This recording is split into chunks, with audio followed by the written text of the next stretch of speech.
సిద్దిపేట జిల్లాలో 2 నెలల బాలుణ్ణి తల్లే చంపేసి బావిలో పడేసింది. ఆపై తన ఒడిలో నుంచి గుర్తు తెలియని వ్యక్తులు ఎత్తుకెళ్లారని కిడ్నాప్ డ్రామా ఆడింది. ఇక ఆలస్యంగా వెలుగు చూసిన ఈ సంఘటన దుబ్బాక మండలం అప్పనపల్లిలో జరిగింది. అప్పనపల్లి గ్రామానికి చెందిన శ్రీమాన్, కవిత దంపతుల 2 నెలల బాలుడి అపహరణ మిస్టరీ వీడింది. శ్రీమన్ ఈ నెల 17న పని కోసం మిరుదొడ్డి మండలం రుద్రారం గ్రామానికి వెళ్లగా బాలుణ్ణి బావిలో పడేసింది కవిత. తరువాత ఇద్దరు వ్యక్తులు మాస్కు ధరించి వచ్చి తన ఒడిలోని బాలుణ్ణి అపహరించుకొని పోయారని పోలీసులకు ఫిర్యాదు ఇచ్చింది. Dubbaka CI Srinivas, SI Gangaraju kidnap కింద కేసు నమోదు చేసుకుని దర్యాప్తు చేశారు. ఇక చిన్నారి తల్లిపై అనుమానం రాగా ఆమెను విచారించారు. విచారణలో కవితనే తన కుమారుణ్ణి కడతెర్చినట్లు తేలింది.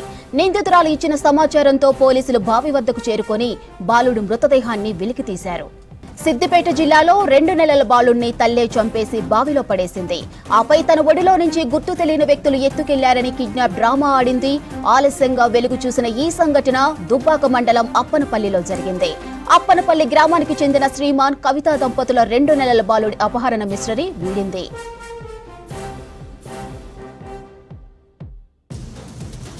శ్రీమన్ ఈ నెల 17న పని కోసం మిరుదొడ్డి మండలం రుద్రారం గ్రామానికి వెళ్లగా బాలుణ్ణి బావిలో పడేసింది కవిత.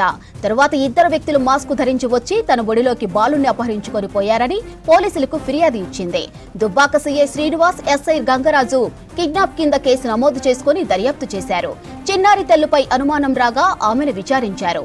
విచారణలో కవితనే తన కుమారుణ్ణి కడతీర్చినట్లు తేలింది.